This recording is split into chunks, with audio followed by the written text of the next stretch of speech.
While Fallout 2 is a game that is kind of somewhat difficult to really make challenge runs for, as it's more power oriented to scaling items and armor to the late game, I figured since I did a similar themed run for New Vegas, I should go ahead and try my hand at seeing if you can beat Fallout 2 as the Courier.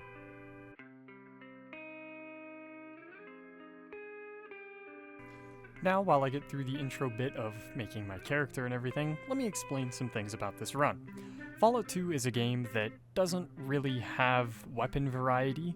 Now, there's different builds and everything, of course, that you can do. You can do melee, unarmed, whatever it may be, along with energy weapons, heavy guns, all of that. But it doesn't exactly let you take an item like, say, the 10mm pistol and make it a viable weapon in the late game like New Vegas does. In New Vegas, you can pretty much take any weapon throughout the game and be able to fully beat the game and do just fine with it. Fallout 2, however, does not work this way, and that's for one very simple reason, and that's just how old RPGs were with damage scaling. So for example, a 10mm pistol is going to do about a tenth of the damage as a late game Gauss pistol, for example. So with that being in mind, I have a few ground rules for this run.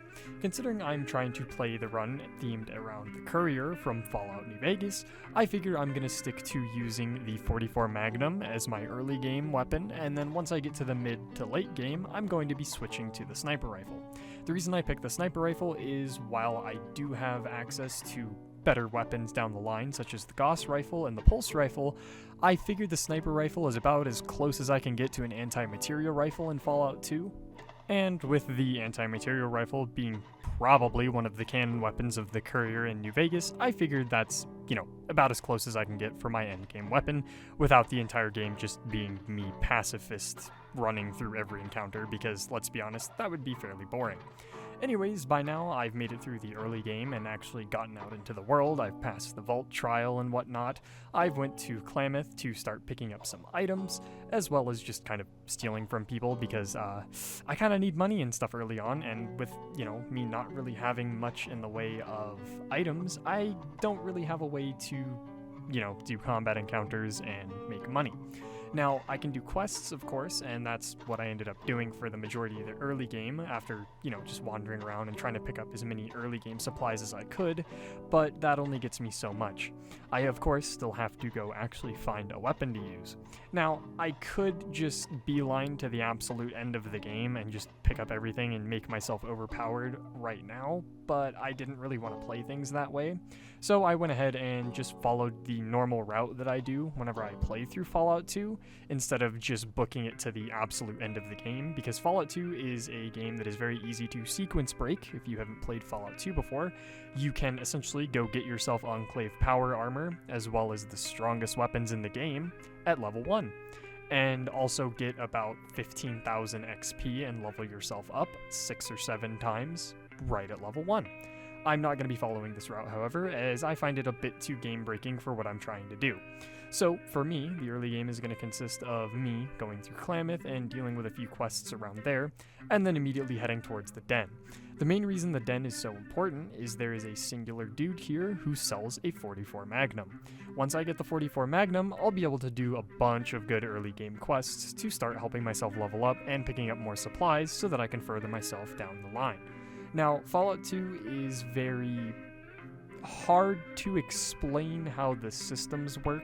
If you haven't played Fallout 2, it doesn't really play like any of the, modern mainline Fallout games, and that's mostly due to it being an old school kind of video game version of a tabletop RPG. It follows what's essentially the old Dungeons & Dragons formula, but in video game form. Kind of like an old school version of Baldur's Gate 3, if you've played that, you will understand Fallout 2. Now, to an extent, there are things that I can do to help myself, but early game, if you don't have your small gun skill leveled up, like say in the other games, it would just lower your damage. In Fallout 2, it lowers your accuracy and everything, so you basically end up wasting ammo, wasting the ability to shoot things, and you just all around are having a rough time. I did a bunch of quests in the den, got myself the 44 Magnum, and started doing random world encounters to help level myself up on my way to other locations. Of course, I was going to need as many drops as I could to kind of fuel ammo for the early game. I just mostly was wandering around doing as many quests as I could early on that didn't involve too much combat, as at this point I didn't exactly have armor yet either. Speaking of armor, for Fallout 2, of course, you can go get the best armor in the game, that being the Enclave Advanced Power Armor at level 1, but I don't really see the Courier as someone who would ever really wear power armor, considering in New Vegas you only really get power armor from NCR soldiers in the salvaged power armor, or if you side with the Brotherhood. I'm not sure canonically if the Courier would side with the Brotherhood. I don't really see him siding with the Brotherhood, since almost every ending for New Vegas has the Brotherhood getting wiped out. If you're siding with Mr. House, they get wiped out. If you're siding with the NCR, they get wiped out, etc., etc. So I'm pretty sure that he wouldn't really use power armor, so I'm going to be sticking to the max armor on Fallout 2 being combat armor for me. There's not really anything that resembles NCR Ranger armor, sadly, so I can't really, do something like that. But off to New Reno so that I could work with some of the Mafia families here to get a bunch of experience. This is where I got the big, massive early game chunk of my experience, because a lot of the New Reno quests just involve you going around talking to people for a lot of the families, which means that I can pretty much ignore everything and just deal with the families and going through dialogue and getting a shit ton of XP and rewards. You get a lot of good stuff siding with all the Mafia families. I know one of the rewards from one of the families is Metal Armor Mark II, I believe, which I didn't end up getting for myself, but I did do Salvatore's questline long enough to get an entire thing of free chems and buffs from the chem merchant in town, and with that, since Radaway and stuff sells for a shit ton in Fallout 2, I used that to go ahead and go buy myself a set of leather armor for a while, until I could forward myself enough to get the combat armor. I continued to do a handful of quests around New Reno because it is a good location to get myself some early game stuff, as I would need some of it later on. But there is one good thing here, that being that I have to end up doing some quests for the Wright family, which leads me to the Sierra Army Depot. This is a very important place to this run because not only is it going to get me the weapon that I need absolutely free of charge, it's going to get me the armor that I need as well. So I started going through the Wright questline, getting everything set up for them so that I could get their XP and everything, because they had a few quests prerequisite before the Sierra Army Depot, but once I got all those done, I could get the location marked on my map and head over to pick up a free sniper rifle that is just laying on one of the corpses here. Now, this is fantastic because it lets me cheese the turrets that are here as well, staying out of their range so that I can just pick them off from a distance and get the XP from them. The only downside to this is I neglected to buy ammo before coming here for the sniper rifle because I just kind of spaced it and forgot about it, so I had to take a small detour and go back to New Reno so that I could pick up some ammo and continue my assault on the turrets. This wasn't too bad. I mean, it was just a small detour. Honestly, I needed to grab some other supplies anyways, so it wasn't all that bad. I was able to do some random encounters as well and pick up a bunch of stuff to sell. I did kill myself with a trap though, because I kind of forgot it was here, and that's on me, but otherwise it was just me cheesing the turrets so that I could get inside the base. The base is also important because after killing a few robots, there's a suit of combat armor just free for the taking in one of the lockers. This is absolutely fantastic as I now have the armor that I'm going to be using for the majority of this run. I say the majority of this run because, well, I kind of have to cheat a little later on my rules. There is a, section where I'm going to have to not use the combat armor and equip a different set of armor, but we'll get to that in a bit. I went back to New Reno and started clearing out Salvatore and his gang, mostly because I wanted their items. They have laser pistols, which are really damn good weapons in Fallout 2, as well as selling for a metric shit ton. Energy weapons are considered basically like the late mid-game to entire end-game of Fallout 2 weapons, along with the Gauss rifle, which is not classified as an energy weapon for some reason in this game, but we're going to ignore that. So I wanted to pick them up so that I could have some pocket change to use later on. I headed over to NCR to pick up a few quests. These are going to be important for me later on, as I need to go to Vault 15 and deal with some cons inside that are going to get me some items that I need later on. The main thing that I need here is going to be the location of Vault 13, because of course I need to go get a Gek to save my village. That's the entire point of Fallout 2, is saving your village by getting a Gek, because everything's dying there, and Vault 13 is the last known location of the Gek through legend, because all of the villagers are basically descended from the original Vault Dweller from Fallout 1.